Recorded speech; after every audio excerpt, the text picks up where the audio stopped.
début, je vous souhaite bon courage et j'espère que vous êtes en bonne santé ainsi que vos proches. Alors je m'appelle professeur Mohamed Chabi et je suis responsable de ce module MODIC 42 intitulé Chimie organique 1. Alors on va commencer par une fiche technique concernant ce module. Donc au total, vous allez voir 5 chapitres. Structure, donc le premier chapitre intitulé Structure des molécules organiques. Deuxième chapitre, classe et nomenclature des composés organiques. Et troisième chapitre, on va traiter les isoméries et la stéréoisomérie au niveau des molécules organiques. Chapitre 4, on va traiter les effets électroniques et on va voir deux effets, les effets inductifs et les effets mésomères. Et on va Monsieur, s'il vous plaît, le son est très bas. Ah d'accord.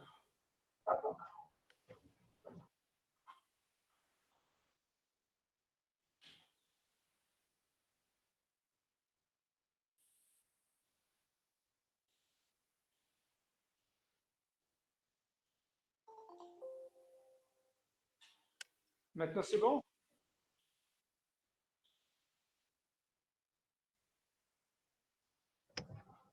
Oui, monsieur, c'est mieux.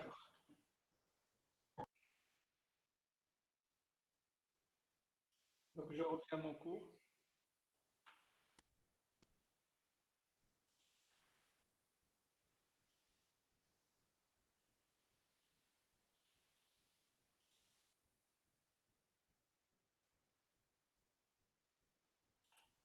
Voilà. Alors pour le chapitre 1, intitulé Structure des molécules organiques,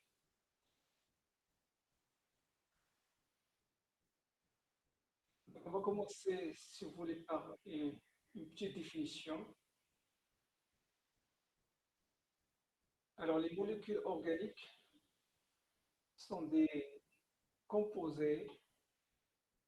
En général, elles comportent deux types d'atomes, le carbone et l'hydrogène. Mais par ordre décroissant, on peut trouver les éléments oxygène, azote, des non-métaux comme le chlore, le brome, l'iode, soufre et phosphore, etc. On peut trouver ici des métaux comme le sodium, magnésium, lithium, zinc, etc. D'accord? Donc, une molécule organique, elle est composée essentiellement du carbone et de l'hydrogène par ordre décroissant, donc les éléments oxygène, azote, par exemple pour l'oxygène, on peut citer les alcools, les acides carboxyliques, où il y a le carbone, l'hydrogène et l'oxygène.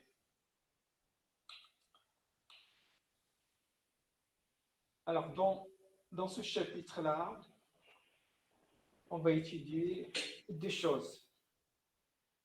La première, c'est la façon dont les différents atomes sont liés les uns par rapport aux autres. La deuxième chose, c'est la représentation plane des molécules organiques. D'accord? Donc, on va se limiter à la représentation plane des molécules organiques dans ce chapitre. Alors, si vous permettez, je vais passer cette partie-là pour gagner un peu de temps. Monsieur, Oui, monsieur, pardon, pouvez-vous enregistrer la séance? pardon? Enregistrer la séance. Oui, tout à fait, d'accord. Merci.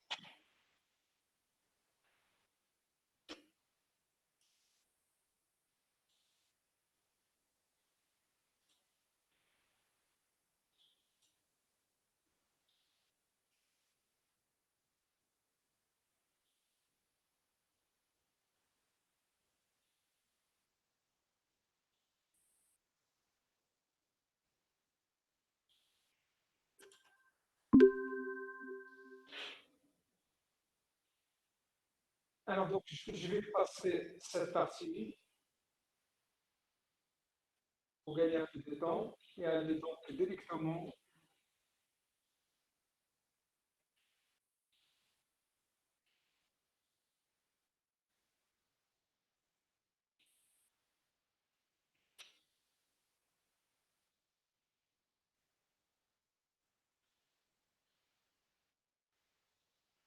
Cette partie 2, d'accord? Donc là, on va parler de la représentation plane des molécules organiques. Alors pour cela, on va voir trois types de représentation des molécules organiques. Il y a la formule brute, donc on va donner une définition de la formule brute et on va donner quelques exemples. Puis la formule développée et puis la formule se développe. Semi-développée, pardon. Alors, on va commencer par la formule brute. Alors, toute molécule organique peut être représentée par une formule brute. Donc, cette formule-là doit figurer deux choses, la nature et la proportion des éléments de la molécule. D'accord? Exemple,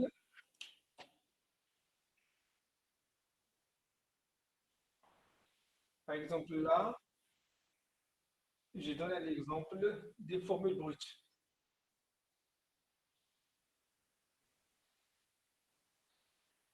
Là, j'ai deux éléments, ou bien deux atomes, il y a le carbone et l'hydrogène.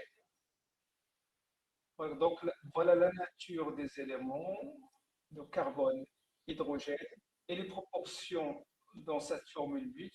Vous avez un carbone et quatre hydrogènes. Donc, cette formule-là est une formule brute. Donc, elle donne la nature des éléments constituant donc, cette molécule et la proportion de chaque élément. Un autre exemple, C2H66O. Donc là, cette molécule est formée de carbone, hydrogène, oxygène, avec les proportions de carbone, 6 hydrogène et un oxygène.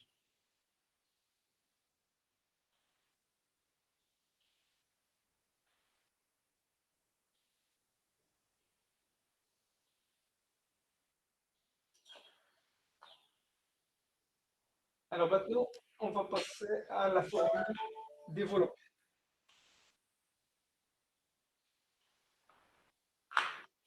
Alors pour la formule développée, en plus de la nature et les proportions des éléments constituant cette molécule, il faut ajouter une chose, c'est la nature des liaisons qui lient ces différents atomes. Donc il faut voir la façon dont ces éléments sont liés les uns par rapport aux autres. Alors, pour l'écrire correctement, il suffit de respecter la chose suivante. Respecter la balance de chaque élément, représenter les liaisons covalentes par des tirets. D'accord? Deux choses à respecter. La balance de chaque élément constituant donc la molécule considérée et puis représenter les liaisons covalentes par des tirets. Donc, un exemple,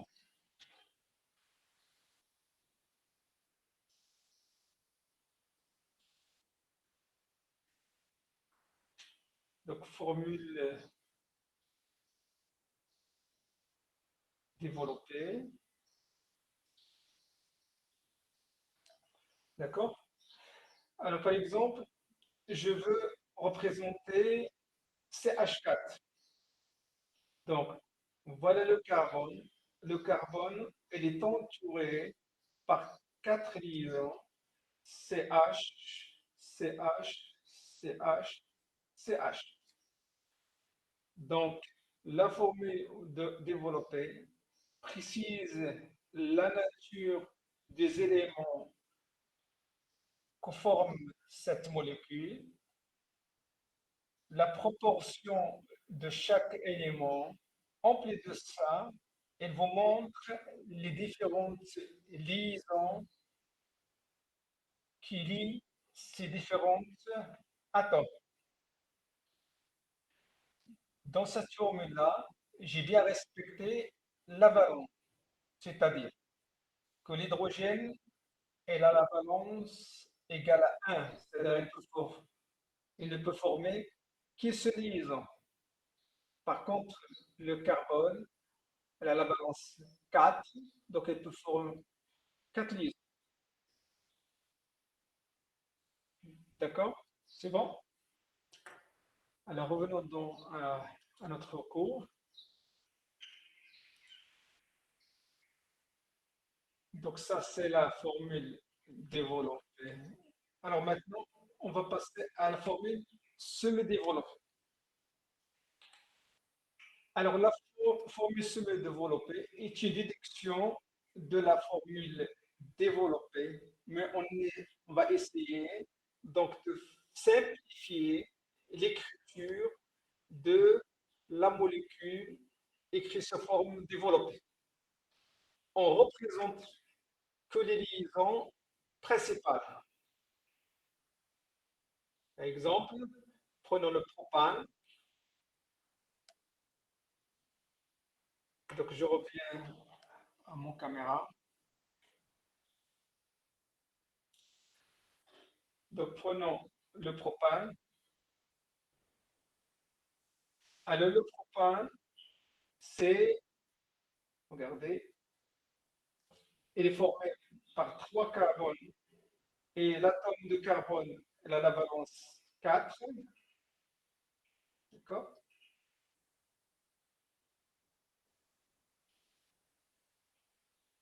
Donc là, j'ai représenté le propane, pardon, se forme développé,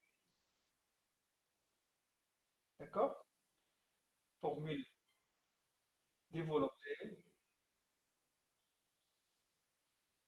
Alors, si je veux représenter le propane se forme formule semi-développée,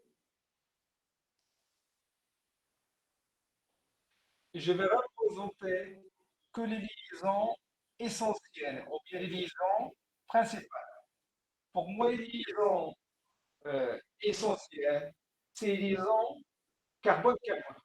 Ça veut dire que, par exemple, là, je vais écrire, au lieu d'écrire toutes les liaisons CH, je vais mettre CH3 et je vais représenter la liaison CC. Même chose là, CH2 et là, CH3. Donc, les liaisons principales, elles sont là. Les liaisons circulaires, donc, ne sont pas euh, essentielles à faire figurer, sont les liaisons CH. Donc, ça, c'est la formule semée de des propanes. Et vous voyez que c'est plus facile d'écrire le propane avec la formule semi-développée que la formule développée. Surtout si vous avez une molécule, très grande molécule, où il y a un nombre élevé de carbone.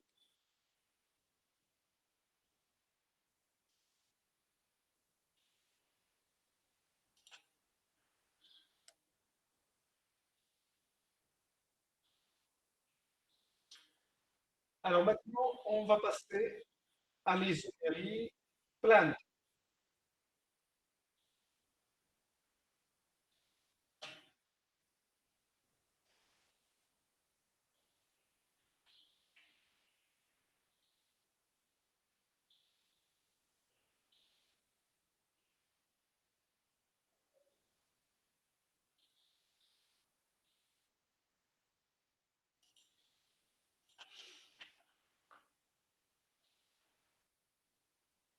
Alors, c'est quoi l'isomérie plane? Donc, si vous avez deux composés organiques qui sont dits isomères, ces ont la même formule brute, mais des formules semi-développées différentes. Ça veut dire quoi? Elles correspondent à deux dispositions différentes des atomes dans le plan ou bien dans l'espace. On verra ça.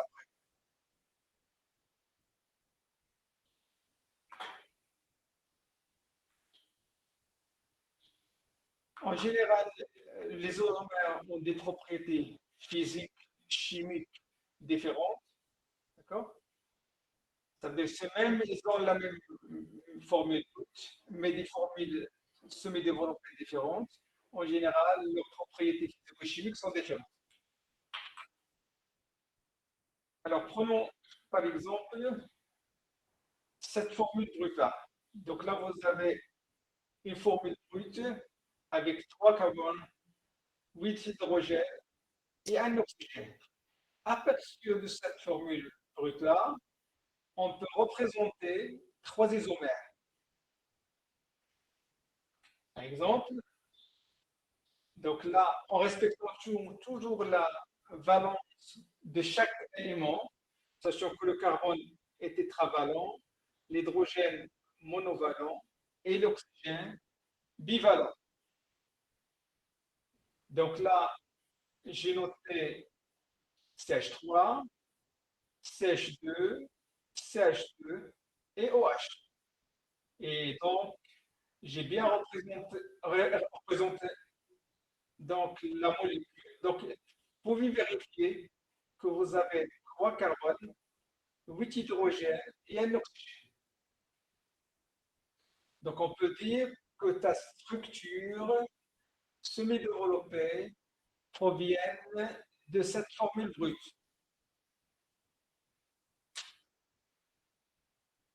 Voilà une deuxième molécule.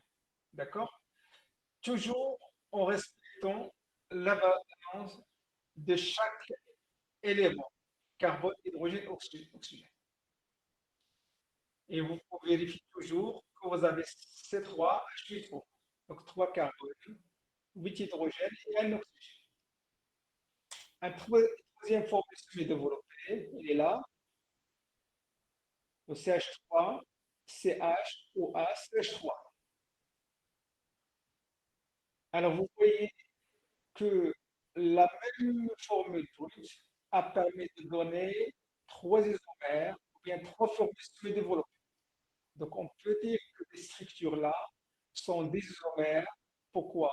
Parce qu'ils ont la même formule brute, mais une représentation dans le temps différente.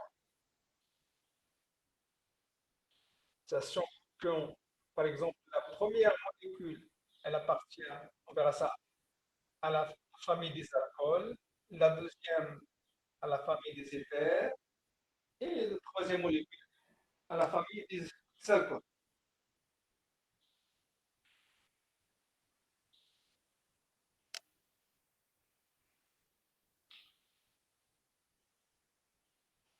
Alors maintenant, on va parler donc des chaînes carbonées ouvertes ou fermées. C'est-à-dire, si vous avez une chaîne carbonée, on peut avoir deux cas, soit une chaîne ouverte ou acyclique, ou bien une chaîne fermée ou bien cyclique. Alors, on va commencer par définir les chaînes aliphatiques. Alors, ce sont des chaînes carbonées ouvertes ou acycliques qui peuvent être linéaire ou ramifiée. Donc, vous inquiétez pas, donc on va expliquer soit une chaîne linéaire, une chaîne ramifiée. Alors, par exemple, si on prend le pentane, C5H12, donc cette formule brute-là permet de donner trois isomères. On va les représenter maintenant, si vous voulez. Donc, revenons à notre.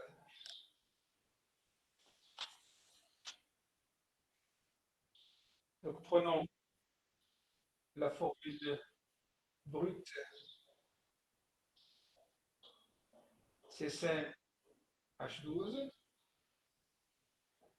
Alors, donc on va donner les formules semi-développées.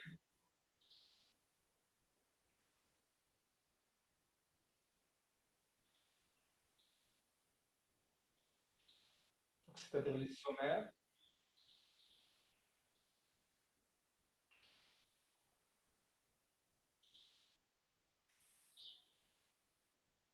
Alors, pour donner les formules semi-développées, donc il faut respecter les proportions de chaque élément ainsi que la balance de carbone et d'hydrogène. Sachant que le carbone est tétravalent, donc il peut former 4 liaisons, et l'hydrogène est monovalent et peut former et se liaison. Alors, je vais donner la formule développée la plus simple, c'est-à-dire une chaîne linéaire, par exemple CH3, CH2, CH2, et puis CH2. Donc, je compte le nombre de carbone, 1, 2, 3, 4, donc elle monte un carbone. Et voilà.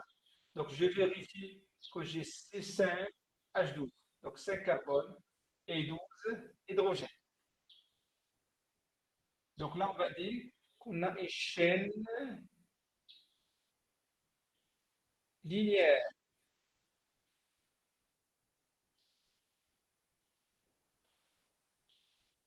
Alors maintenant, il y a une autre possibilité. Par exemple, je vais prendre un carbone de la chaîne et je vais essayer donc de le brancher de façon latérale. Voilà CH3, CH2. Par exemple, si je mets un carbone là, sachant que je respecte toujours la valence des éléments carbone hydrogène.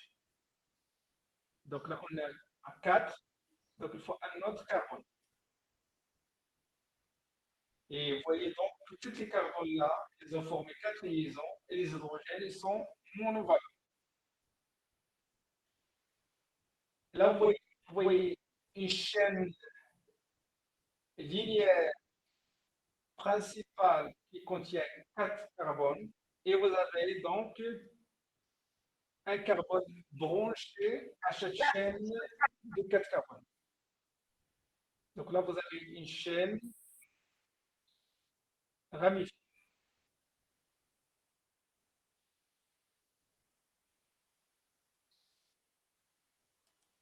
C'est bon?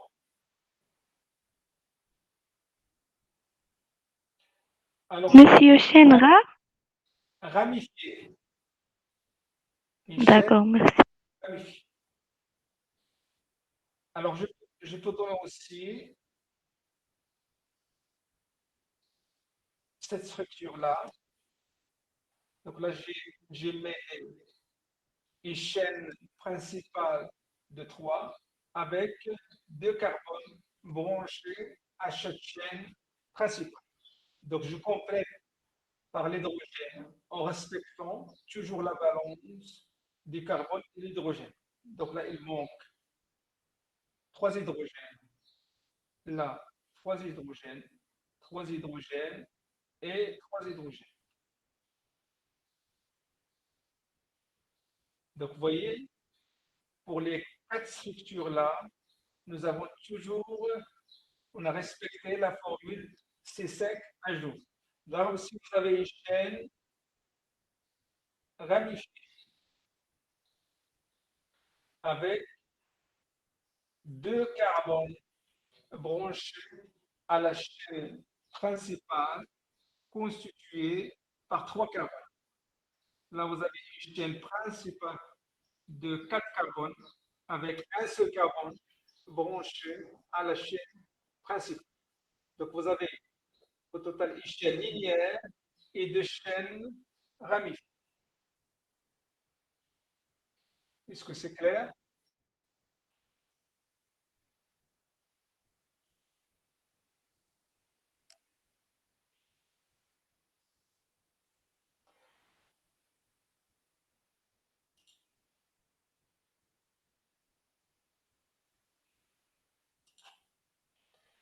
Donc, j'ai dit que le pentane possède 3 isomères,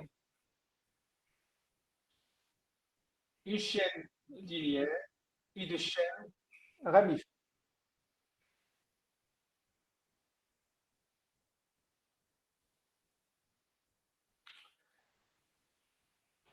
Alors, une petite remarque, un atome de carbone est dit primaire s'il est lié à un seul autre carbone.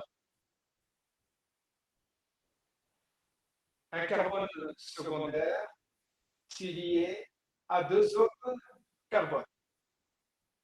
Et puis tertiaire, un carbone tertiaire, c'est lié à trois autres carbones. Et enfin, quaternaire, c'est lié à quatre autres carbones. Revenons à l'exemple qu'on a traité tout à l'heure.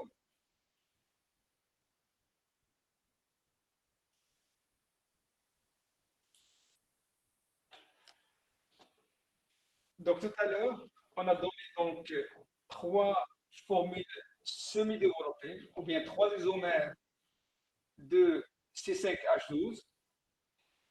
Et là, par exemple, on peut voir, donc par exemple, si je prends ce carbone-là, d'accord, c'est un carbone primaire. Pourquoi primaire? Parce qu'il est lié à un seul autre carbone. Le reste, c'est des hydrogènes. Si je prends ce carbone-là, par exemple, c'est un carbone secondaire. Pourquoi secondaire? Parce qu'il y est à deux autres carbones. Le reste, c'est des hydrogènes.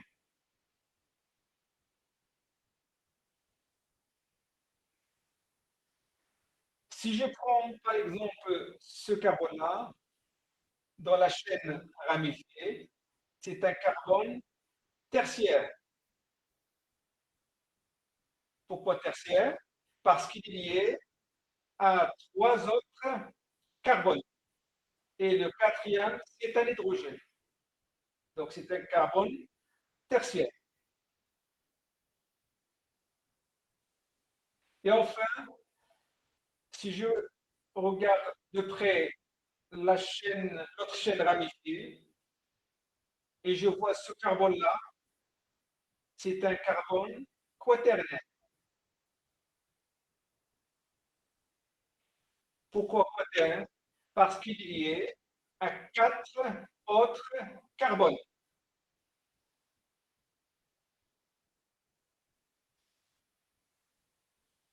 Je pense que c'est clair.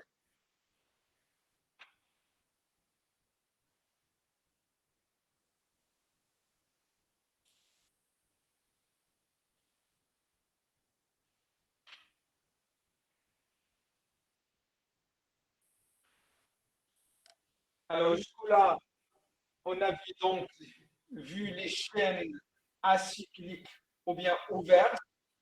Alors maintenant, on va voir les chaînes cycliques ou bien les chaînes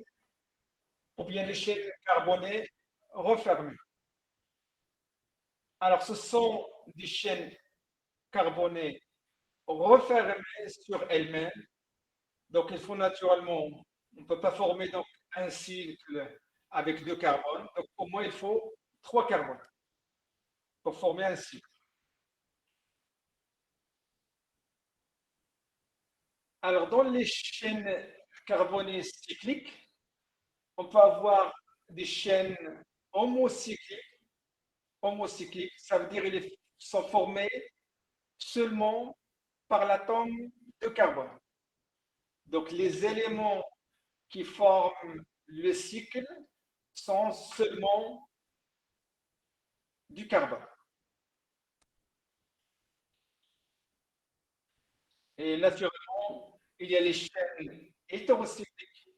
Ils comportent, en plus du carbone, des hétéroatomes, par exemple l'azote, l'oxygène, etc.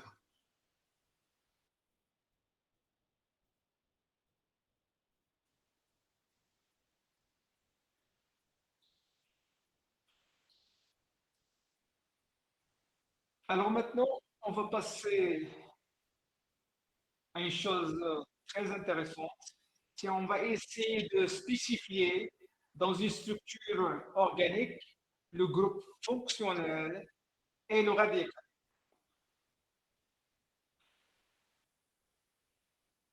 Alors en général, un composé organique peut être considéré comme constitué d'une chaîne relativement inerte chimiquement, appelée radicale, et d'un groupe fonctionnel en général réactif.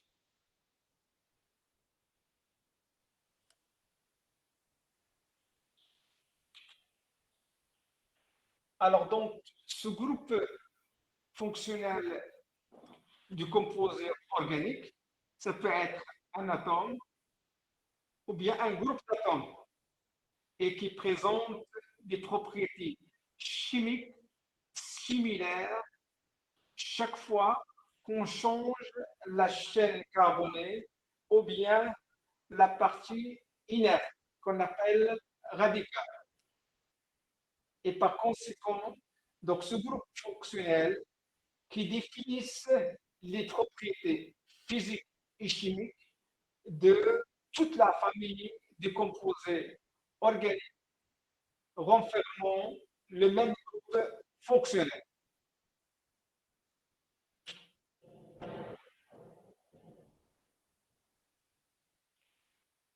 Exemple, alors prenons l'exemple de cette réaction chimique.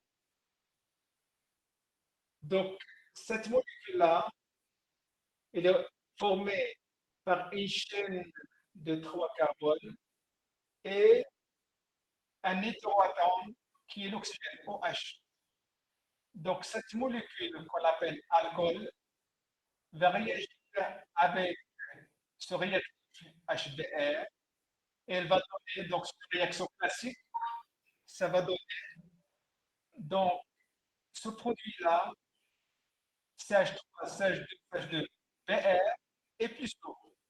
Donc, le bilan, qu'est-ce qu'on a fait? Donc, on a remplacé ou bien substitué le OH par un halogène qui est le bois. Et ça donne comme produit secondaire l'eau.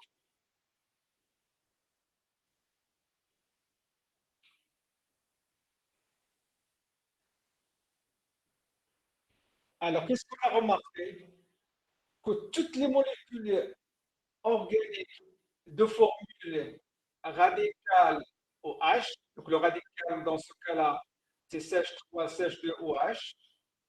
Donc, on a remarqué, donc si on change le radical, on voit que ce type de molécules réagissent de la même façon, c'est-à-dire en présence de HBr, elle va donner donc un dérivé bromé plus l'eau. Ça veut dire quoi? Que toutes les molécules de formule ROH présentent, si vous voulez, des propriétés chimiques analogues.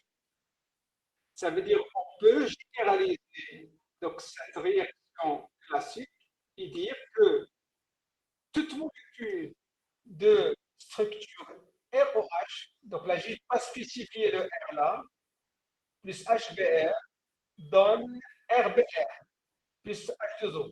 Donc, le bilan de la réaction montre qu'on a substitué, on a remplacé le OH par le bois.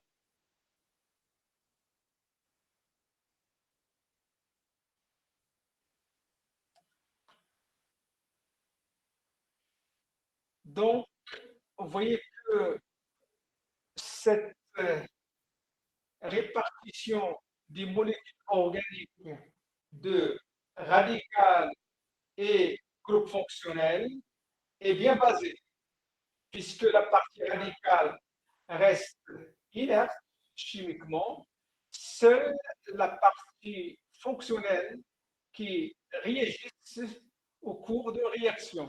Et même chose là, en même temps, pardon, elle donne des propriétés chimiques analogues. Ça veut dire on peut classer en général les molécules organiques par fonction organique.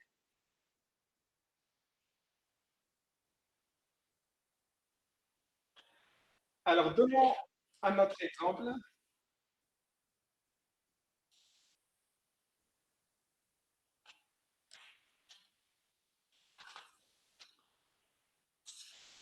Donc, je vais donner comme exemple une réaction que vous connaissez, c'est l'estérification.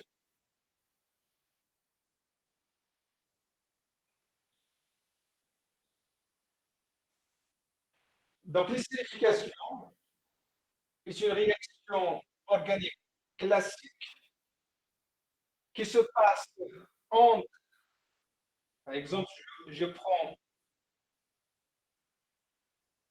cette molécule-là, d'accord? Donc là, vous avez le radical RCH3 et vous avez la fonction, elle est là, fonction acide. Alors, en présence, je prends par exemple CH3, CH2OH. Là aussi, vous avez un radical R' et vous avez la fonction OH, alcool. Alors, en général, cette réaction-là conduit à un ester.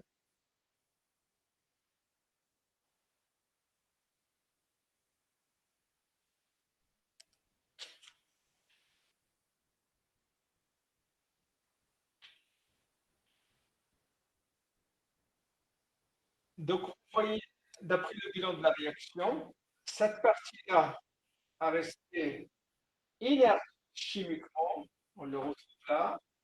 Et qu'est-ce qu'on a?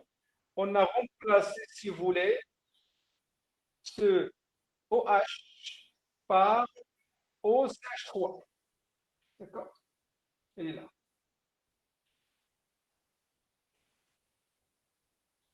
Ça veut dire qu'on peut généraliser la réaction d'acidification à toute molécule de structure suivante.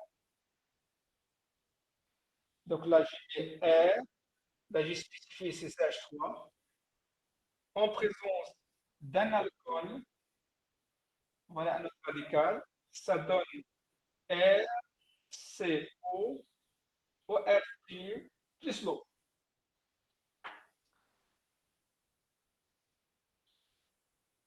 Alors, ça veut dire que toute molécule qui présente cette structure-là générale, en présence d'un alcool avec cette structure générale, ça donne un ester de structure suivante. Ça veut dire que c'est plus facile de répartir ou bien subdiviser les molécules organiques par fonction organique.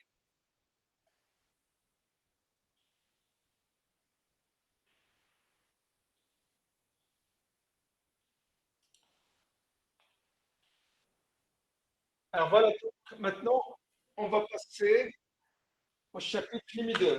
Donc, chapitre 1, c'est une introduction générale qui vous permettra donc de se familiariser avec les molécules organiques. Donc, je récapitule. Donc, j'ai défini c'est quoi la chimie organique. Donc, les molécules organiques, c'est une molécule formée essentiellement par le carbone et l'hydrogène, en plus des hétéroatomes tels que l'oxygène, l'azote, les métaux, etc. Mais essentiellement, le carbone hydrogène. On a défini c'est quoi une formule brute. Donc, une formule brute, c'est une, c'est une écriture qui nous donne à la fois la nature des éléments et la composition de chaque élément. On a défini la formule développée. Donc, en plus de la nature et la proportion de chaque élément, il faut représenter les différentes liaisons entre les différents atomes en respectant la balance de chaque élément.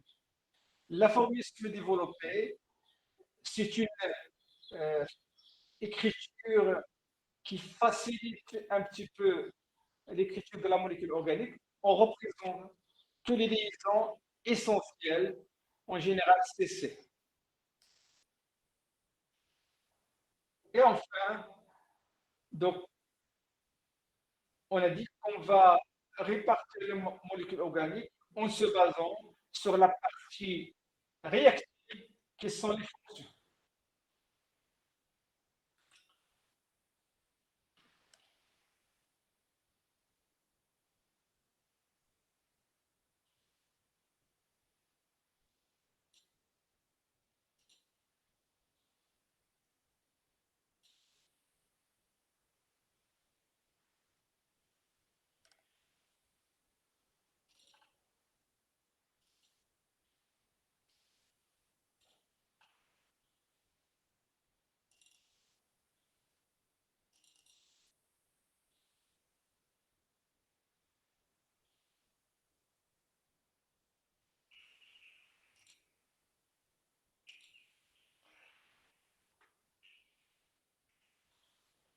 Alors maintenant, dans le chapitre 2, on va parler des classes et nomenclature des molécules organiques.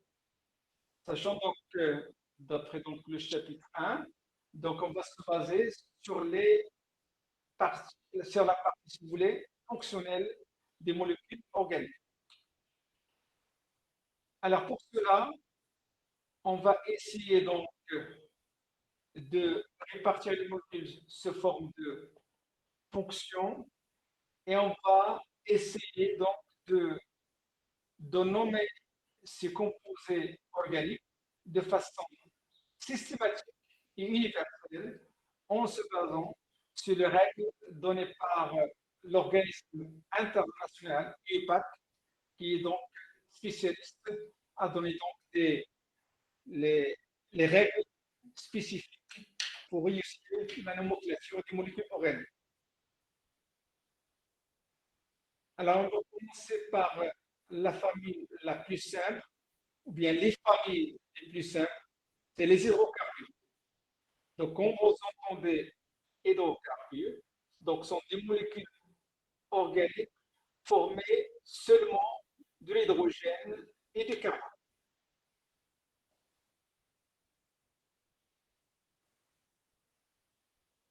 Voilà, donc ce sont des molécules organiques formées seulement des atomes de carbone et d'hydrogène. On distingue plusieurs types d'hydrocarbures selon la manière dont les atomes de carbone sont liés les uns par rapport aux autres. Alors, on va commencer par les hydrocarbures aliphatiques. Donc, on a déjà défini c'est quoi aliphatique. Donc, ce sont des chaînes linéaires. D'accord? Alors, pour cela, donc, on va spécifier les hydrocarbures aliphatiques saturés. Donc là, j'ai ajouté le mot saturé. Alors, si on regroupe ces trois mots-là, hydrocarbures, aliphatique et saturé, ça donne la famille que vous connaissez, je pense, les alkynes CN, H2N plus 2. Alors, quand vous entendez saturé, ça veut dire que vous avez que des liaisons simples, CC et CH.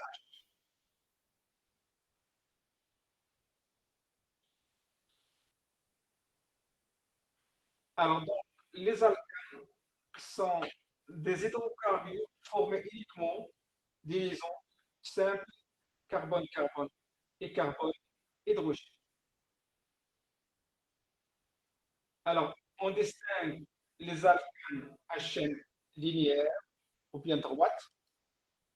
C'est aucun carbone de la chaîne n'est relié à plus de deux autres carbones. Ça veut dire que votre chaîne linéaire, il ne contient que des carbones primaires ou secondaires.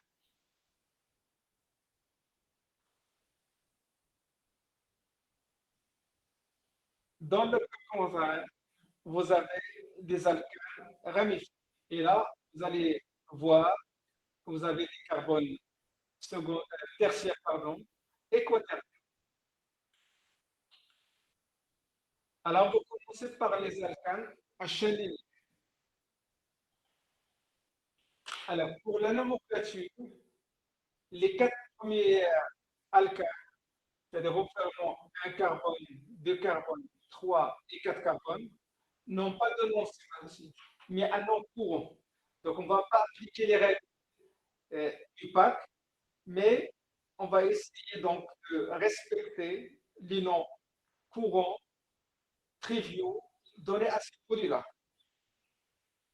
Alors, par exemple, si vous avez n égale à 1, et vous avez donc la formule générale d'un alcane, c'est NH2N plus 2, vous remplacez N par 1, vous aurez la formule brute, CH2.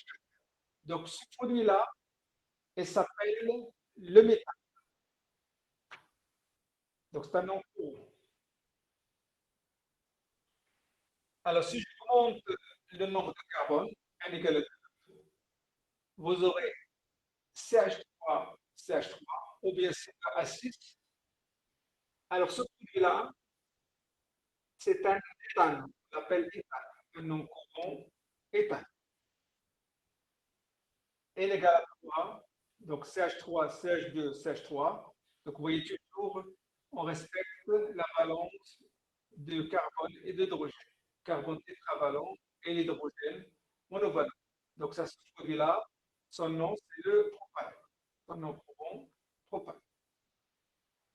N égale à 4, vous avez 4 carbones, c'est le butane.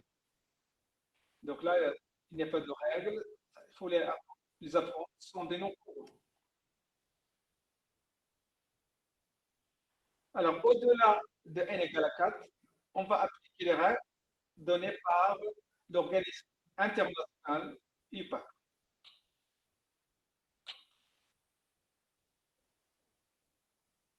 Alors, la règle est la suivante. Donc, le nom de l'alcane considéré est formé par un préfixe. Donc, il donne une idée sur le nombre d'atomes de carbone suivi de la terminaison aino. Donc, pour nommer un alcane, vous comptez le nombre de carbone, c'est le préfixe, et vous ajoutez aino. Et vous avez le nom de votre alcane. Alors, pour indiquer qu'il s'agit d'une chaîne linéaire non ramifiée, on fait suivre ces noms des alcanes par le terme normal pour montrer que vous avez une chaîne linéaire où il n'y a pas de ramification. Ou on peut ajouter en préfixe un tiret, par exemple un tiret exact. Par exemple.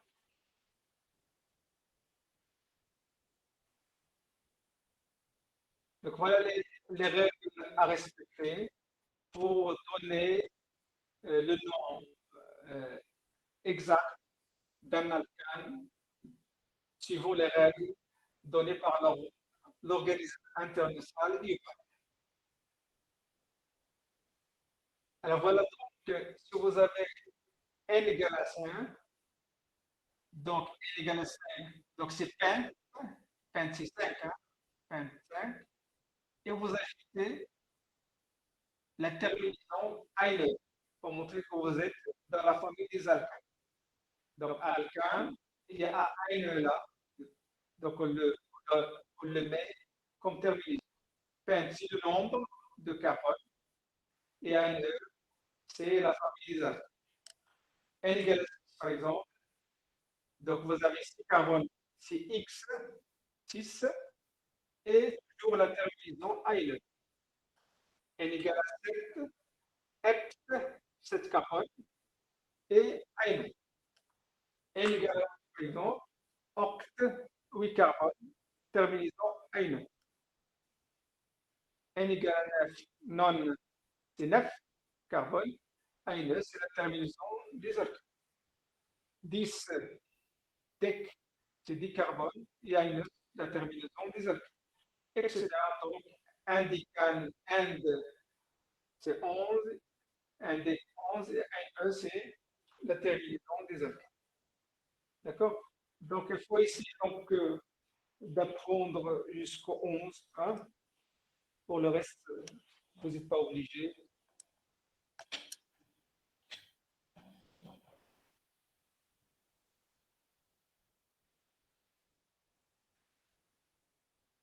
Voilà, je vais donc traiter donc les chaînes linéaires non ramifiées. J'ai donné les règles à respecter pour réussir la nomenclature. Donc, de 1 carbone jusqu'à 4, il y a des noms courants. De 5 et plus, vous avez des règles à suivre. Il y a les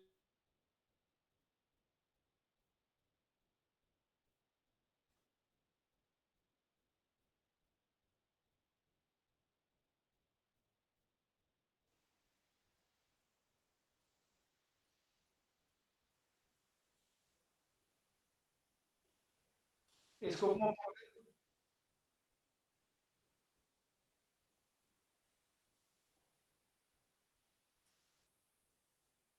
Est-ce que vous m'entendez?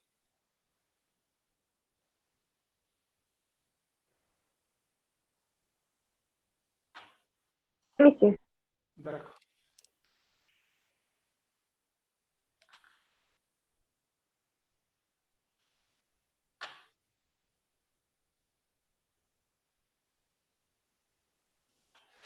Voilà. Alors maintenant, on va passer aux alcanes à chaîne ramifiée. Vous avez une chaîne principale et vous avez des chaînes latérales. Alors toujours en se basant sur les règles de l'organisme international du PAC, la première chose, il faut chercher la chaîne la plus longue possible et on va nommer cette chaîne-là, c'est la chaîne principale qui va donner son nom à l'alcane. Donc il faut choisir la chaîne qui contient le maximum de carbone. Et voilà, noter ça, c'est la chaîne principale qui va donner son nom à l'alcane. Deuxième chose, on va numéroter les atomes de carbone de cette chaîne principale. Normalement, vous avez deux possibilités, soit de numéroter de droite vers la gauche, ou bien de la gauche vers la droite.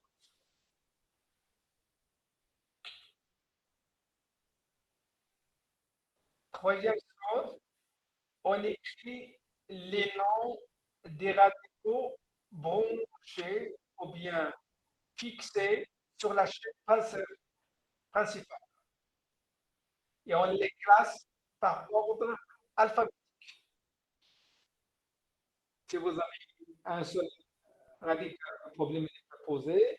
Mais si vous avez deux, donc il faut classer, lorsque vous notez le nom de votre chaîne ramifiée, il faut classer les radicaux par ordre alphabétique. Quatrième chose, dans ces règles-là, on indique le nom, devant le nom de chaque radical, le numéro de l'atome de carbone qui le porte.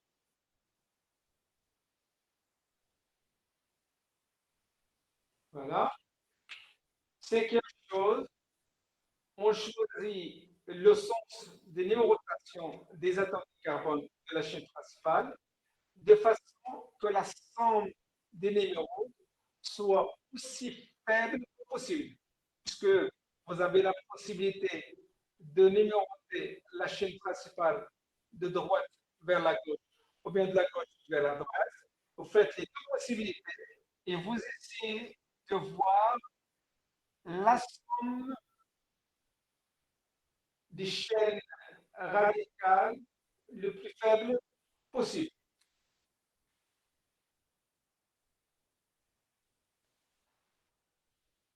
Alors voilà les exemples qu'on va traiter ensemble pour fixer les idées.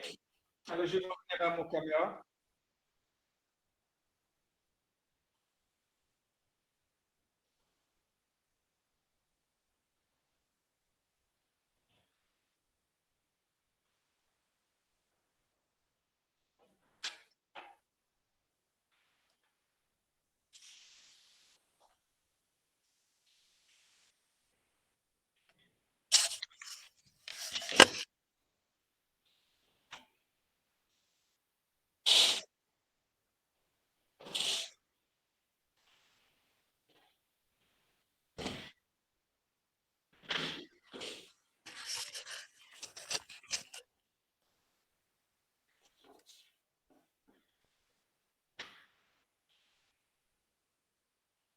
Donc on va traiter donc un exemple, cet exemple-là, le premier, c'est simple.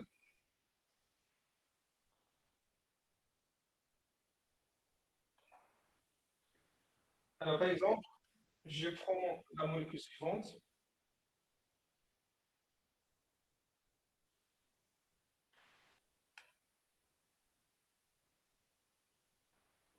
Donc vous avez là une chaîne linéaire, je note là, chaîne linéaire, normative.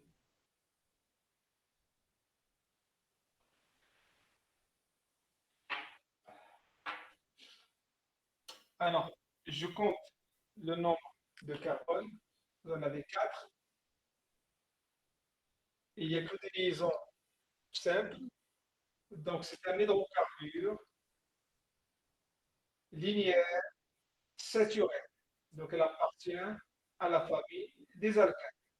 D'accord? Alors ce nom, donc cette molécule-là, elle porte un nom courant. C'est lequel? C'est le butane. D'accord? Butane, 4 carbones.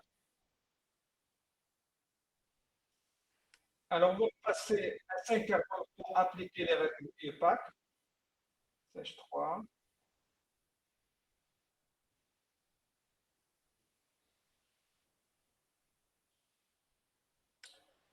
Là, vous avez 5 carbones. Donc, on va commencer par compter le nombre de carbone. Donc, c'est pen. Donc, le préfixe pen. Pen, ça veut dire 5 carbones.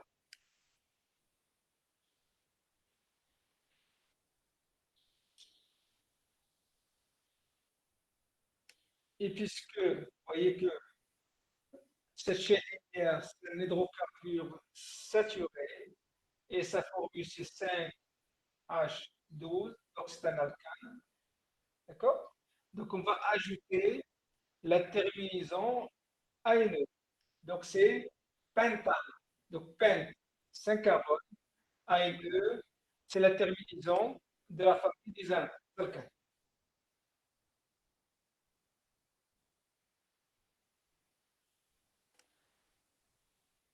Prenons un autre exemple, cette fois-ci des chaînes ramifiées.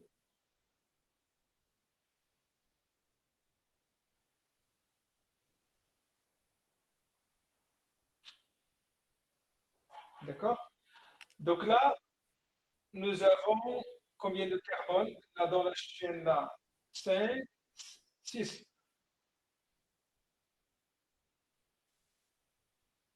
D'accord? Alors, on va appliquer les règles. Je reviens à nos règles là. On cherche la chaîne la plus longue possible, qui sera la chaîne principale. D'accord?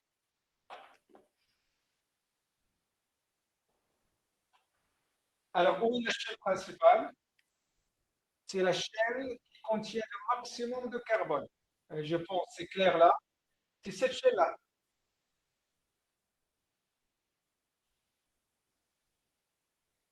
Elle contient 5 carbones. Donc, on va appeler ça, c'est la chaîne principale. C'est bon? Deuxième chose, on écrit les noms des radicaux branchés, pardon, on numérote les atomes de carbone de cette chaîne principale.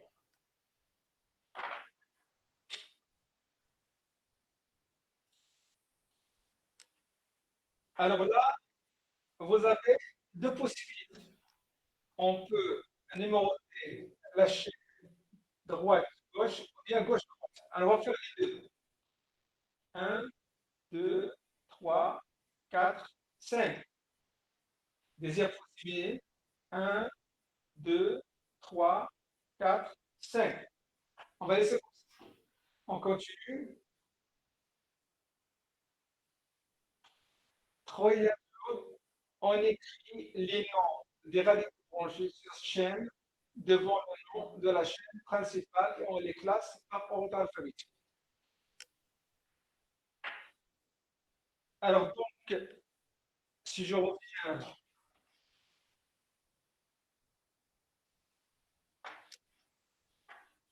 à cette molécule-là, nous avons un seul radical qui est le similaire. Donc, vous avez un seul choix branché à la chaîne principale. Je vais vous donner donc euh, la règle après. Donc, le nom de ce radical-là, qui contient un carbone et trois hydrogènes, c'est le méthyle. D'accord?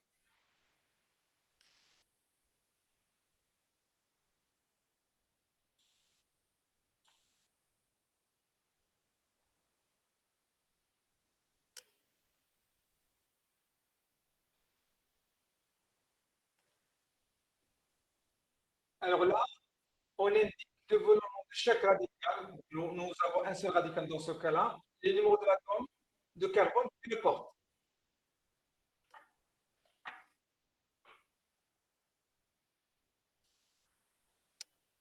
Alors, le numéro de carbone qui porte le méthyle, vous avez deux possibilités. Vous avez 2 et vous avez 4. Donc, si vous numérotez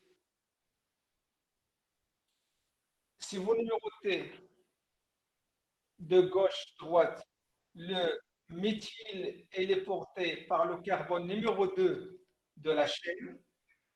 Si vous le mettez de droite vers la gauche, elle est portée par le carbone numéro 4. Donc je mets là 2 ou bien 4. On va trancher après.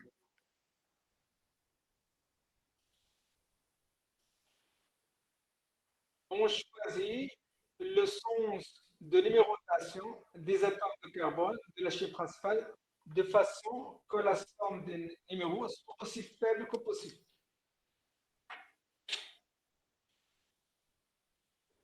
Alors là, vous avez 2, 4. Alors, on va choisir l'indice le plus faible. Parce que là, on a un seul radical. Donc, on va laisser le 2 là. Et on va garder la numérotation gauche-droite. Donc, c'est cette numérotation-là.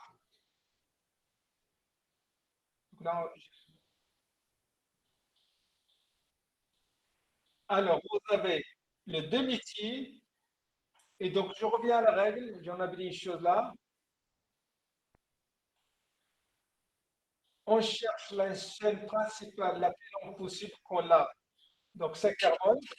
Et qui donne le nom de son nom marquant. Donc, vous le mettez comme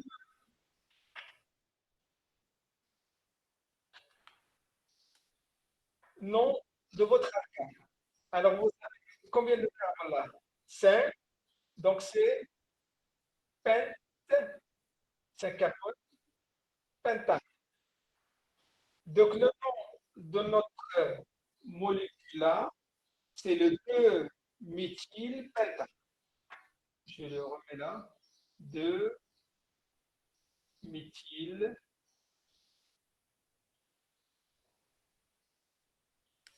de méthylpentane.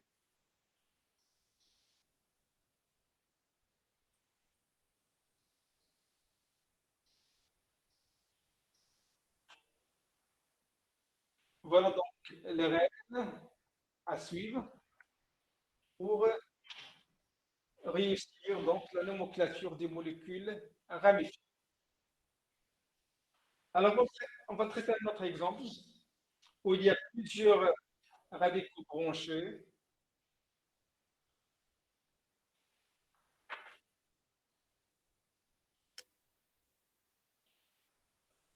Alors, exemple là,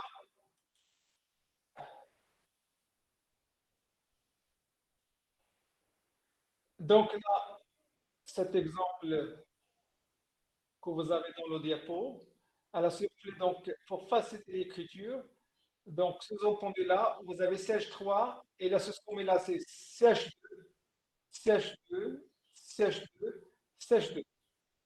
Donc là, ce sommet-là, c'est CH2. Donc en respectant toujours la tétravalence du carbone et que l'hydrogène est monovalent. Donc CH2, CH2, CH2, CH2. Donc là, vous avez, si vous voulez, CH2.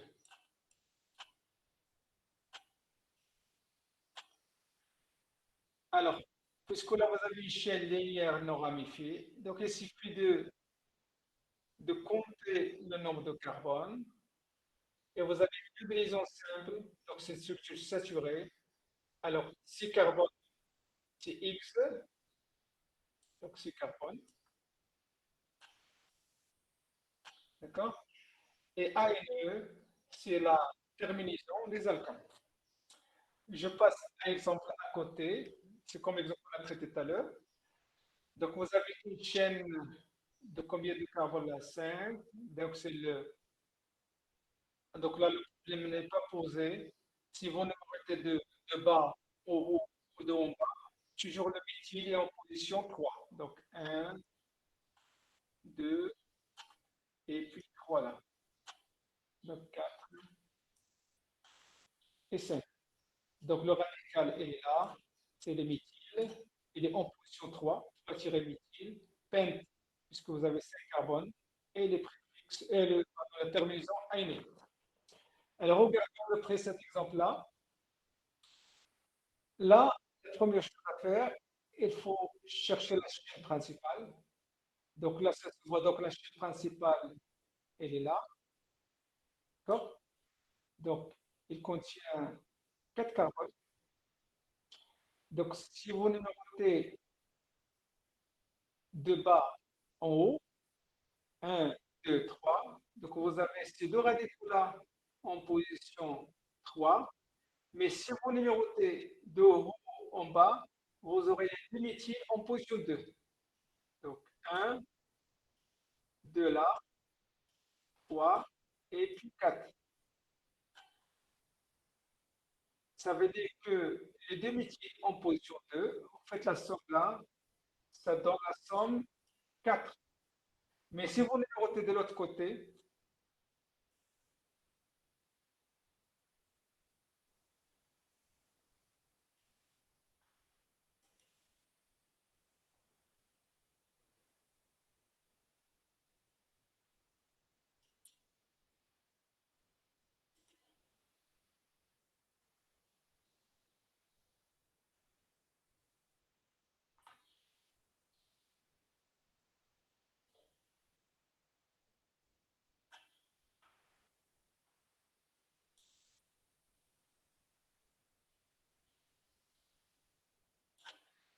alors si je numérote de bas en haut, donc la 1, la 2 et la 3.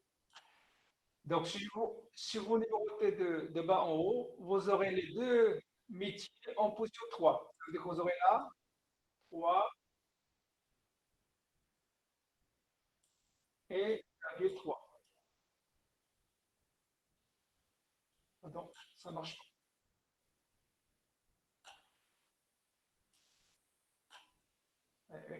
Moi, de toute façon, vous aurez 3 3 là. Vous faites la somme là, ça donne 6. Et là, ça donne 4. Donc, vous regardez donc la numérotation de haut en bas, puisque ça donne l'ensemble des indices le plus bas possible. Donc, ça donne 2, 2. Et puisque vous avez les mêmes radicaux, donc ce n'est pas la peine de faire 2 métiers, 2 métiers. Vous rassemblez les deux, vous mettez 2,2 tiré 10, ça veut dire 2 méthyl et du butane, puisque vous avez 4 carbones. Et donc, c'est la terminaison des alcanes. Est-ce que c'est clair?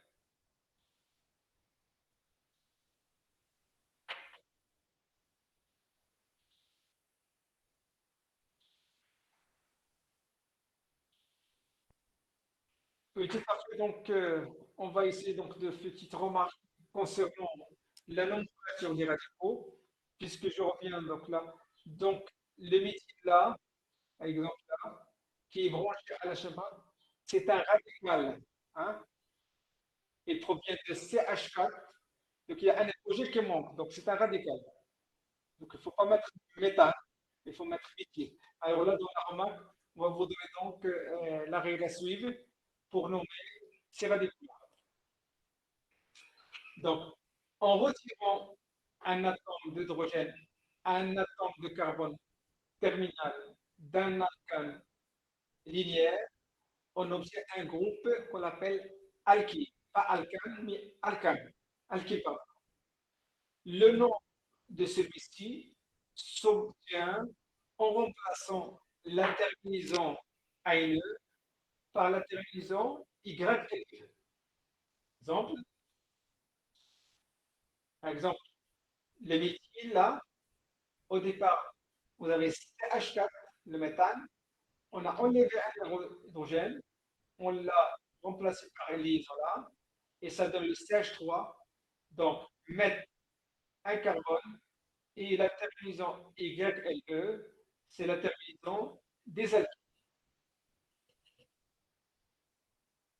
Un autre exemple, par exemple, éthyle, ça provient de l'éthane. L'éthane, c'est C2H6. Donc, on a enlevé un hydrogène, on l'a remplacé par un liaison pour donner le radical ou bien l'alkyle. Donc, c'est eth de carbone, YLE, c'est la terminaison des alkyles, etc. Propane, propyle, octane, octyle, etc.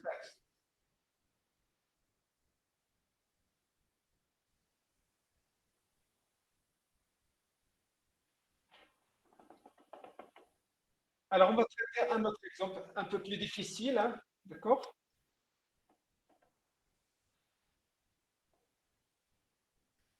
Alors, prenons cet exemple-là.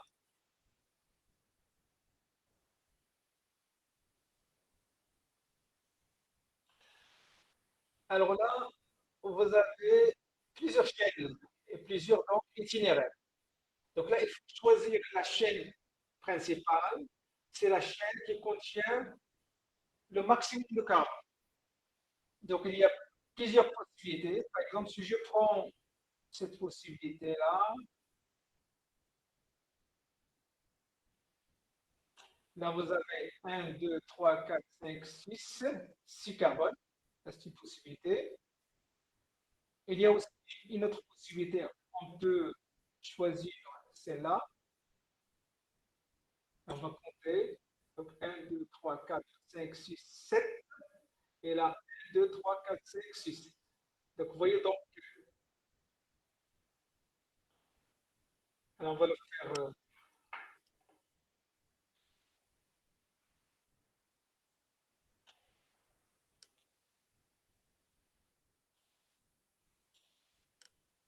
Alors CH3, H2, H2, C, et puis CH2, H3. Après donc CH, CH3, et puis CH2 et CH3.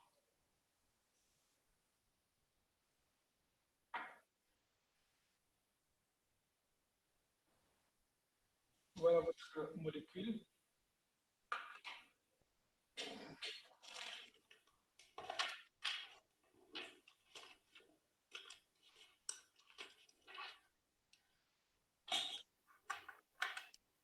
Donc, la première chose à faire, essayez de chercher la chaîne principale. J'ai dit la chaîne principale, c'est la chaîne qui contient le maximum de carbone.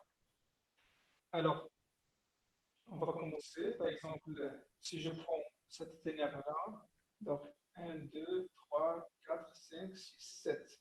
D'accord? Votre itinéraire 1, 2, 3, 4, 5, 6. Donc, vous voyez que là, vous avez 7 carbones.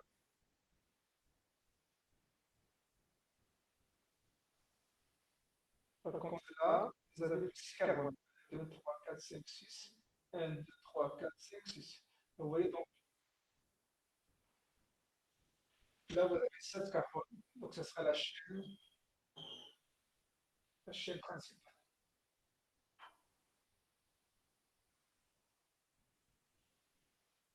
D'accord?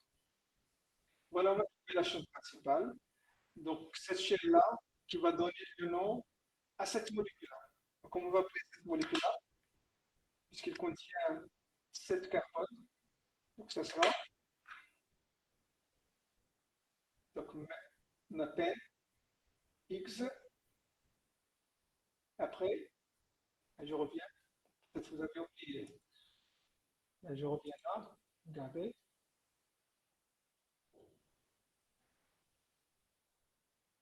Voilà, donc, on a 7 carbones. Donc, F. D'accord? F7 carbone. Et là, vous avez donc la terminaison des alcanes. Donc, F1. Donc, 7 carbone. Donc, je note là. F1. C'est la chaîne principale. Alors, les radicaux, ou bien les chaînes orange à la chaîne principale. Les chaînes liées à la chaîne principale. Vous en avez deux cas. Il y a celui aussi.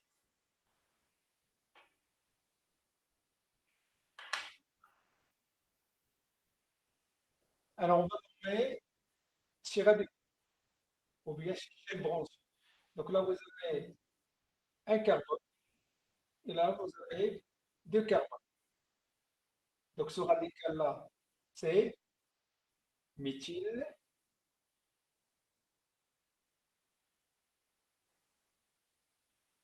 Ce radical-là, deux carbones, c'est éthyle. D'accord? Alors maintenant, pour la numérotation, donc il faut spécifier la position de chaque éthyle. C'est-à-dire qu'il faut donner le numéro de carbone auquel sont branchés ces radicaux. Alors pour cela, il faut numéroter la chaîne principale. Donc là, vous avez deux possibilités. On va donner les deux. Par exemple, si je numère de droite gauche, donc là, vous avez 1, 2, 3, 4, 5, 6, 7. Ça, c'est une possibilité. Deuxième, 1, 2, 3, 4, 5, 6 et 7. Alors, la première possibilité, droite-gauche, les deux radicaux se trouvent en position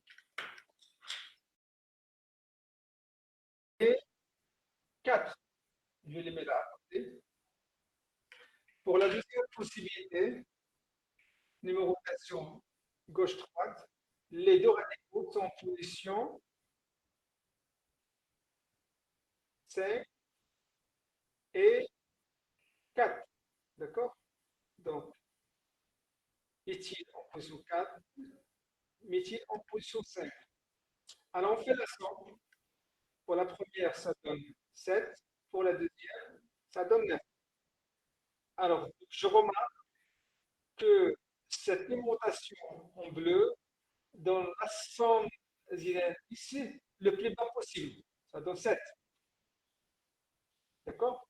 Donc, je vais garder la numérotation en bleu. Ça veut dire quoi? Éthyle, il est en position 4. D'accord? En bleu, donc l'éthyle est en position 4. Le méthyle est en position 3. Et faites attention aussi. Donc, je n'ai pas placé les radicaux de façon au hasard, mais je les ai placés en respectant la règle. C'est-à-dire qu'il faut les mettre de façon, en respectant, si vous voulez, l'ordre alphabétique.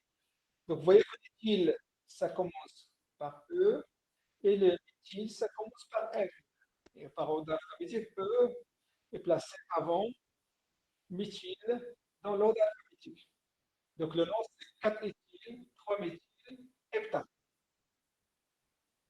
Est-ce que c'est clair?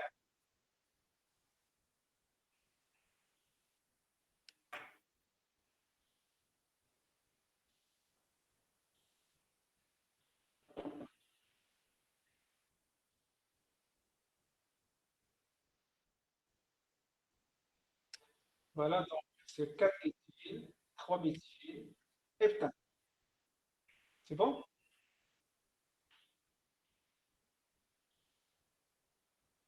Alors, maintenant, dans le cas où vous avez des chaînes branchées ou bien des radicales alkyles, eux aussi sont ramifiés.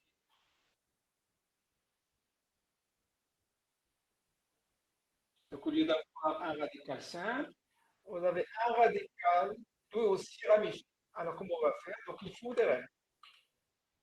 Alors, pour cela, il faut numéroter la chaîne la plus longue du radical. Ce n'est pas la chaîne principale, mais la chaîne radicale. Il faut chercher aussi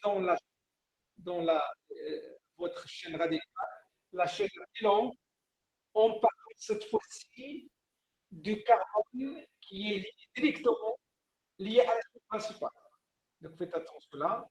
Donc vous êtes obligé de commencer l'alimentation à partir du carbone de votre chaîne radicale liée à la chaîne principale.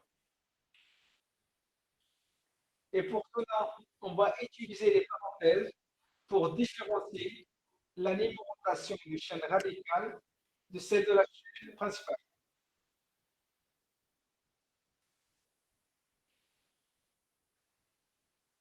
Troisième chose, si vous avez plusieurs radicaux identiques, on utilise, donc, au lieu de faire des répétitions, vous rassemblez les radicaux identiques. Si vous en avez deux, vous mettez 10. Si vous avez trois, vous mettez tri. Si vous avez quatre, vous mettez A devant le nom de la chaîne principale. C'était en préfixe. Alors, exemple. Donc là, vous avez une molécule un petit peu complexe. Pourquoi? Parce que faut choisir la chaîne principale et vous avez aussi des chaînes radicales qui sont eux-mêmes ramifiées.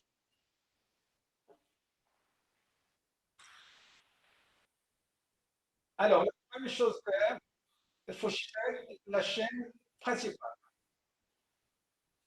Donc là, par exemple, là vous avez 1, 2, 3, 4, 5, 6, 7, 8, 9, 10. Donc là, vous avez une chaîne de dicarbone. Je regarde la possibilité 1, 2, 3, 4, 5, 6, 7, 8. Là, vous avez 8. Je parle là, par exemple, 1, puis 2, 3, 4, 5, 6, 7, 8, 9. Donc, vous voyez que la chaîne principale qui contient le maximum de carbone, c'est là. Donc, puisqu'on a 1, 2, 3, 4, 5, 6, 7, 8, 9. 1, 2, 3, 4, 5, 6, 7, 8, 9, 10. 10 carbone. C'est bien ça. Donc, notre chaîne principale est de 10 carbone. Et ça va donner son nom à notre molécule. Alors, comment on va appeler donc, cette molécule-là? Donc, si vous avez oublié, on revient, vous revenez donc à ce qu'on a donné tout à l'heure. Donc, pour dicarbone, voilà, dicarbone, donc c'est le déca. Donc, 10, Donc, c'est des cas. D'accord?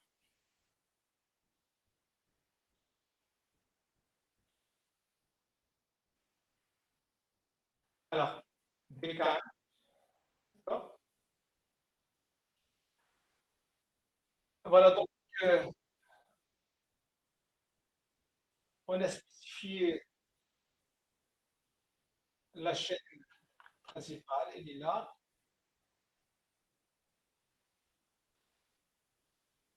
elle est là, et c'est le déca. Maintenant, il reste deux radicaux. Premier, simple, c'est le méthyle, et le deuxième, il est là. Et c'est lui qui va nous créer des problèmes, puisque vous voyez que ce radical-là, il peut aussi être ramifié. Alors, pour numéroter cette chaîne branchée, vous êtes obligé de commencer la numérotation à partir de ce carbone-là qui est lié à la chaîne principale. D'accord? Donc, ça, c'est celui-là.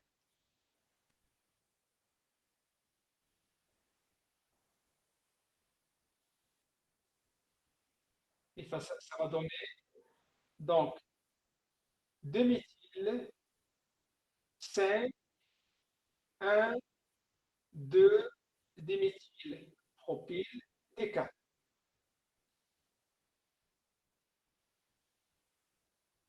Ça veut dire quoi? La première chose, comme j'ai fait tout à l'heure, vous numérotez la chaîne principale, de haut en bas, il y a des barres en haut, et vous essayez de voir que la somme des indices soit le plus bas possible. C'est le cas de 2, 5, parce que de l'autre côté, vous aurez 1, 2, 3, 4, 5 là, 7, 8, 9, 5 plus 9, c'est 14. Donc c'est la bonne numérotation, c'est des numérotés de haut en bas. Comme ça, vous aurez là que vous aurez là donc 2, 3, 4. Alors, vous aurez là 5. D'accord? Alors, pour la chaîne radicale, vous êtes obligé de numéroter à partir de là. Alors, la chaîne principale du radical, elle contient 3 carbones. Donc, c'est 2 là, et puis 3. Alors, si je fixe la chaîne principale du radical, il reste là 2 radicaux de la chaîne principale du radical qui sont en position 1 et 2. Donc, 2 méthyl, 5, tiré, et vous ouvrez la parenthèse pour ne pas donc avoir des petits problèmes dans la limitation de la chaîne principale et de la chaîne radicale. Vous ouvrez la parenthèse et vous mettez donc, puisque vous avez les mêmes radicaux liés à la chaîne principale de radicaux, donc c'est 1,2, puisque vous avez les substituants, donc diméthyl, et la chaîne principale radicale contient 3 carbones, c'est propyl. Et enfin, donc, déca. Est-ce que c'est clair?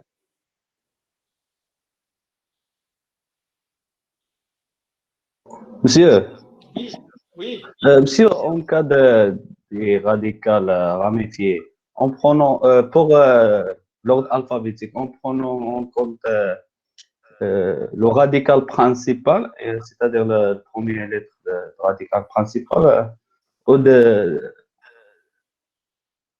par exemple, ici, est-ce que on compare propyl avec méthyle ou méthyle avec le méthyle? Est-ce qu'on compare le méthyle avec? Le méthyle le radical qui est ramifié et le méthyle qui est le radical de la chaîne principale. Ah, d'accord. Là, il faut, s'il vous plaît, je ne peux pas rentrer dans les détails, on va voir ça pour les TD et il y a d'autres règles qui vont venir après. toute façon, le di, ça ne rentre pas dans l'ordre alphabétique. Donc, di, tri, tétra, ça ne rentre pas dans l'ordre alphabétique. Ça veut dire quoi? Si on se base sur le M là, vous avez là un M. Donc, on oublie donc le di. Le di, ça ne rentre pas. Donc, mettez le demi-méthyle ou bien le 5-diméthyle, c'est pareil. D'accord? Est-ce qu'il y a d'autres questions?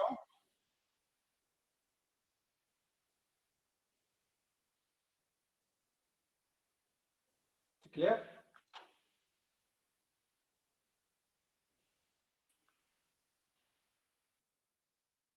Alors, faites attention là. Donc, c'est l'un des préfixes utilisés couramment et qui crée parfois des problèmes pour l'étudiant. On les trouve dans les livres de chimie organique. Parfois, on utilise le préfixe iso en dehors de di, tétra, tri. Iso pour les composés comportant deux groupes méthyl à l'extrémité du chaîne linéaire. Voilà, donc iso, ce mot iso là, en préfixe, ça montre que vous avez un carbone qui porte deux méthyl à l'extrémité, attention, du chaîne linéaire. Ça, on l'appelle carbone iso. On utilise aussi le préfixe nio. Donc, vous inquiétez pas, on va voir ça en TD en détail.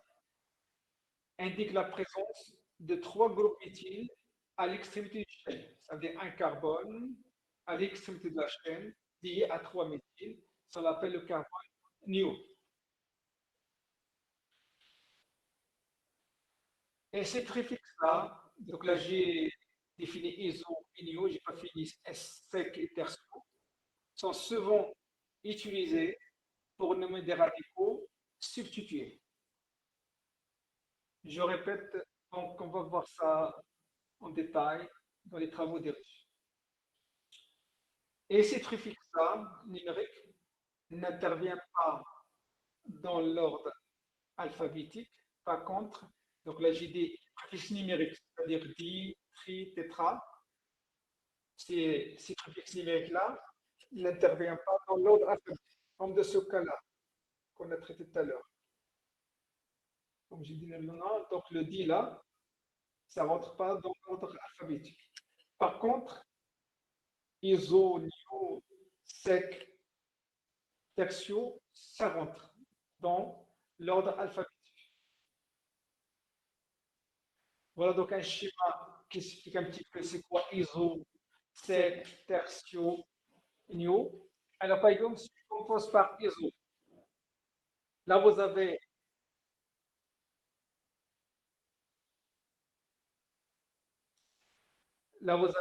la chaîne.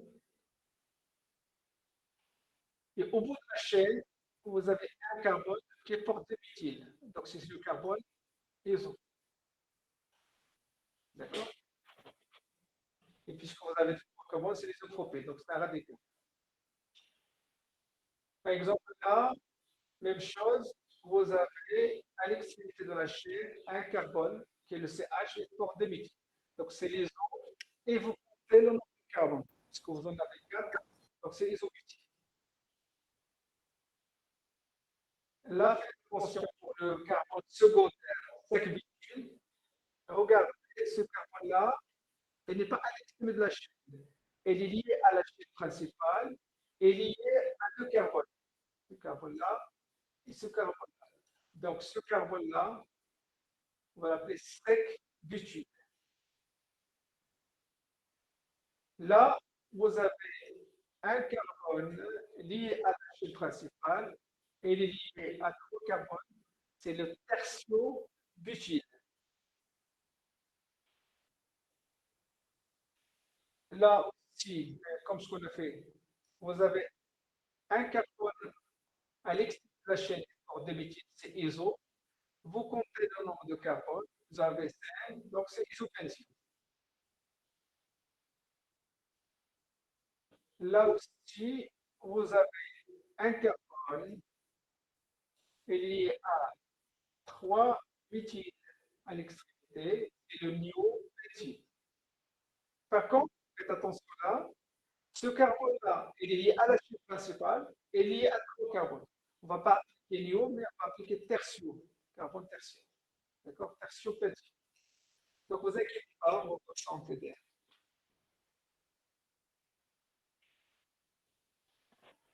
Voilà donc ce qu'il faut savoir sur les hydrocarbures saturés, d'accord? Les alcanes, donc soit chaîne linéaire ou bien chaîne linéaire ramifiée. Donc, j'ai donné donc les formules de développé et les règles à suivre pour leur nomenclature. Alors maintenant, on va passer à l'autre famille, c'est les hydrocarbures aliphatique, mais cette fois-ci insaturés.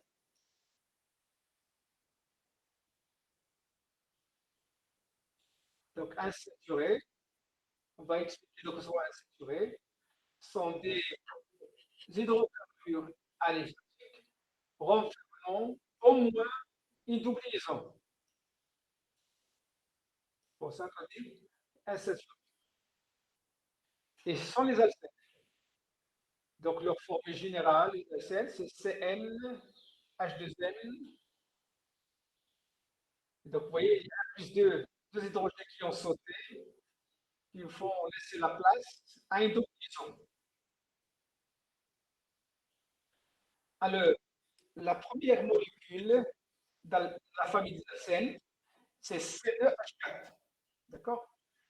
Puisqu'on ne peut pas former une double liaison avec un seul carbone.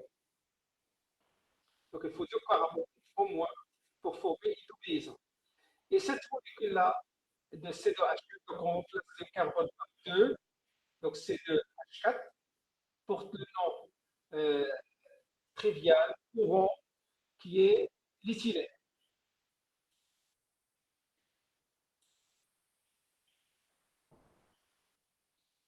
Alors, pour les autres molécules de la famille des alcènes, sont nommées de la même façon que les alcènes. Mais faites attention, on va remplacer la terminaison ANE qui indique les alcènes par E accent NE.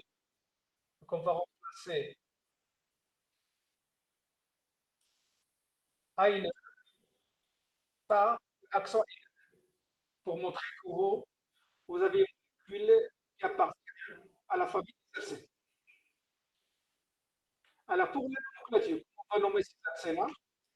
On va procéder de la façon suivante. La première chose, toujours en appliquant les règles du bac, on va chercher la chaîne la plus longue contenant la double liaison. Donc là, vous voyez donc il y a une condition nécessaire et que votre chaîne principale doit contenir cette fois-ci la double liaison. Ce n'est pas comme les alcanes, puisque les alcanes sont des molécules saturées. Il n'y a que des liaisons stables. Après, on va numéroter la chaîne principale et on indique le nom de la scène. Mais cette fois-ci, il faut préciser la position de la double et qui doit être le plus faible possible. C'est-à-dire qu'il faut donner l'indice le plus bas à la double.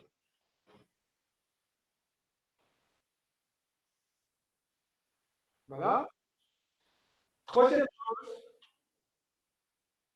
si vous avez une molécule qui contient cette fois-ci plus d'une double liaison, plusieurs double liaisons, 2, 3, etc., on va utiliser la terminaison, cette fois-ci, donc diène, si vous avez deux liaisons, triène, si vous avez trois liaisons, etc.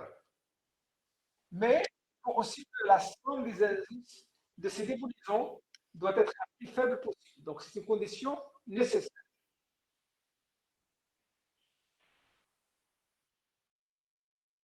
Voilà un exemple des molécules qui appartiennent à la famille des hydrocarbures insaturés et linéaires. Et là, vous avez deux doubles liaisons.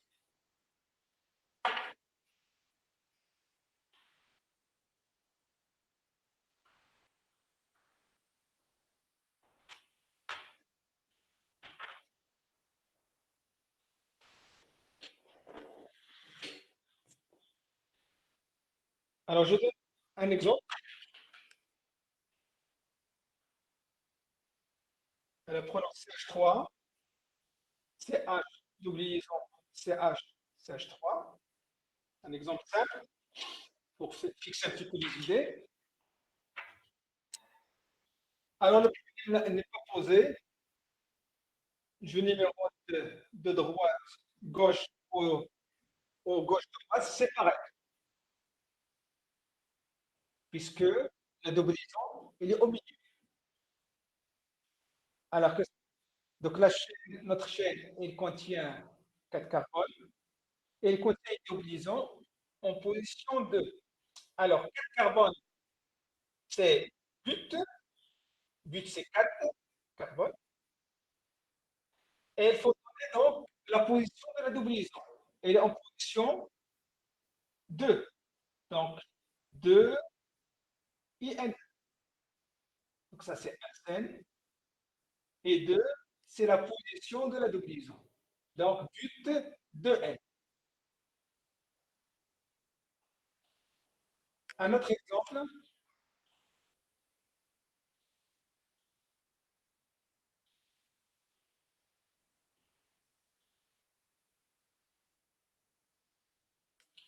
Donc là, vous avez une molécule éthylique formée par 5 carbones. Alors, si je le retiens de cette façon-là, c'est une possibilité. Deuxième possibilité. Alors, une condition nécessaire, il faut donner l'aide sur le plus bas de la doublison. Donc, ça veut dire qu'on doit laisser que la numérotation en vert, puisque la doublison là est en position 2. Par contre, la numérotation bleue donne la doublison en position 3. Donc, on va garder cette numérotation. Alors, vous avez combien de carbone là? 5. Donc, c'est pen. D'accord? La doublison est en position 2 et la terminaison de la c'est axo et 2. Donc, pentène.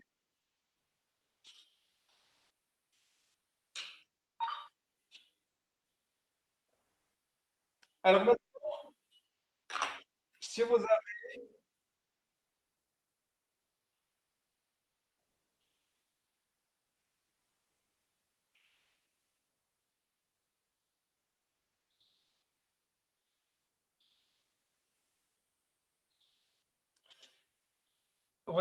une molécule éthylique contenant deux doublures. Alors, si je le numérote à partir de là, donc 1, 2, 3, 4, 5, 6, 7. De l'autre côté, donc c'est la même chose, toujours la première doublison en position 2 et la troisième en position 4. Donc je pense que c'est pareil, puisque la molécule est symétrique. Alors, ce carbone, c'est, donc il y a P, X, F. Donc F, ça veut dire 7 carbone. Et là, vous avez deux doublures. Donc la première, elle est en position 2, la deuxième, elle est en position 5. Donc vous mettez 2, 5, tiré, et puisque vous avez deux doublions, donc vous mettez I, yen, donc F de 5 yen. D'accord?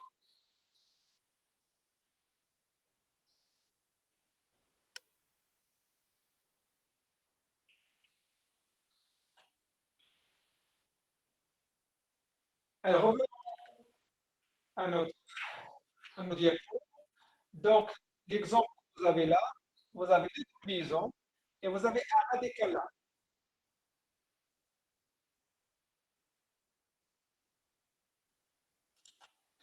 Donc, la chaîne principale, elle est là, qui contient le maximum de carbone et contient essentiellement donc les doublions.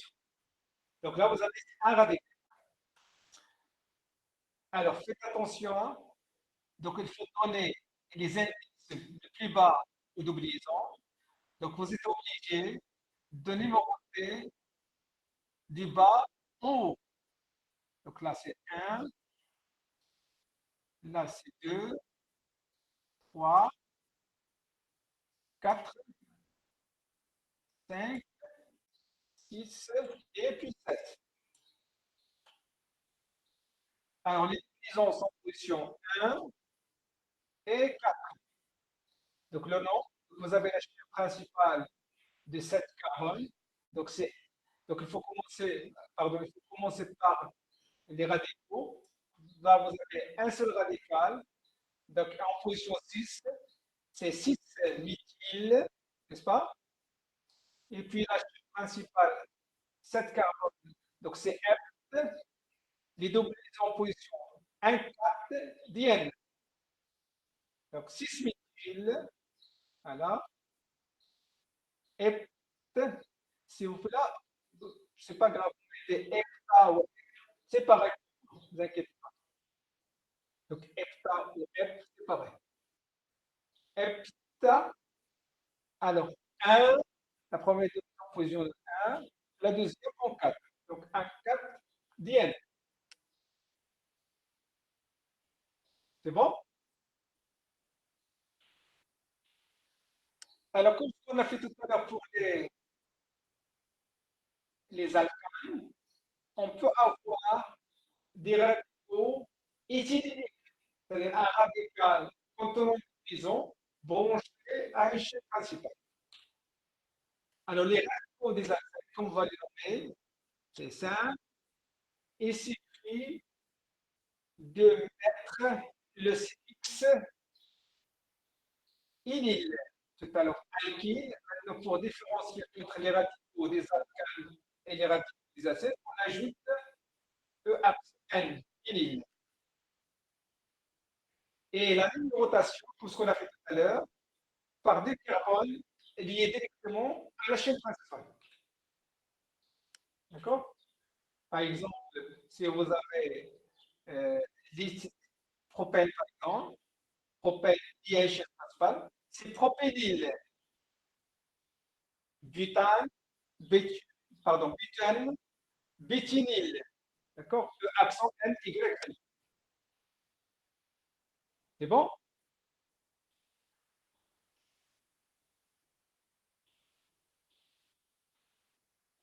Alors maintenant, on va passer à la troisième famille des hydrocarbures insaturés, qui sont les alcynes de formule brute, c'est N à deuxième moitié.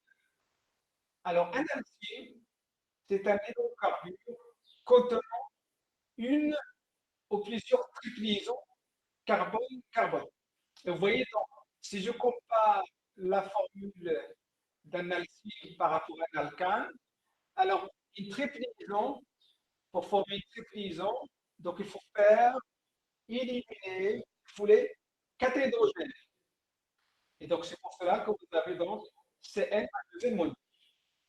D'accord? Alors pour le nom, donc il suffit de remplacer les terminaisons eine par y et ne, puisque vous avez une tripliaison. Pour différencier la famille des alcanes par rapport à la famille des alcynes, donc il faut remplacer la terminaison eine par y et ne. Alors, le premier alcyne de cette famille-là, il porte un nom courant, un nom trivial, qui est l'acétylène. Donc, on ne peut pas former un alcyne avec un seul carbone. Il vous faut au moins deux carbones. Et le premier, donc, la première molécule des alcynes, c'est l'acétylène. Sa formule générale, c'est H carbone et tripliaison, c'est H. Sachant qu'on respecte toujours la tétravalence du carbone et la monovalence de l'hydrogène. Alors, pour les règles de nomenclature à suivre pour les alcynes, c'est pareil comme ce qu'on a fait tout à l'heure avec les acides.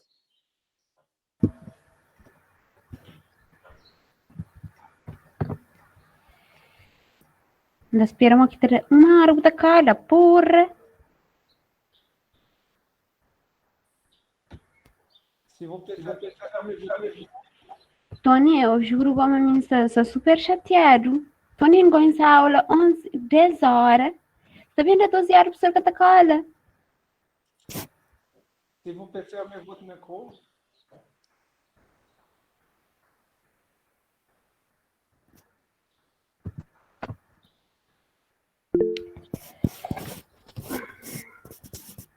S'il vous plaît, fermez votre micro.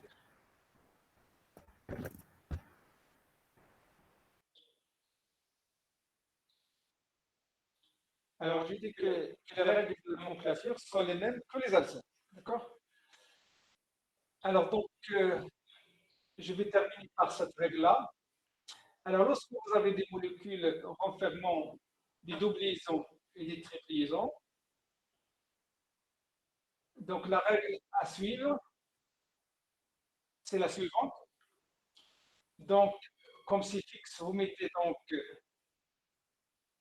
la position de votre double liaison, QEL, la position de la triple liaison, QYLE, et si vous avez le choix, hein, vous donnez donc la priorité aux double liaisons. D'accord? Donc, si vous avez dans une molécule la présence d'une double liaison et triple liaison, donc la règle à suivre, c'est la suivante. Donc, il faut que la somme des indices soit le plus bas possible. Et s'il y a donc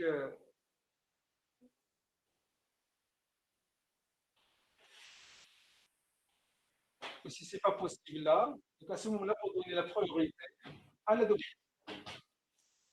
Voilà, donc je vais m'arrêter là. Donc, à la semaine prochaine, Inch'Allah. Et bon courage. Donc, j'ai déjà déposé la série numéro 1 et Monsieur, le chapitre numéro 1. Oui, pour le TD sera présentiel ou en ligne? là, en présentiel. D'accord, merci. C'est bon? Donc, Ça va commencer la semaine prochaine? ça dépend. Donc, on attend donc le planning de l'administration qui va fixer donc la date de démarrage des travaux début. D'accord, merci. Est-ce que vous avez d'autres questions? C'est bon? Voilà, donc bon courage et à la prochaine, Inch'Allah. Salam alaikum. Il y a un problème. Oui. Il y a des interférences.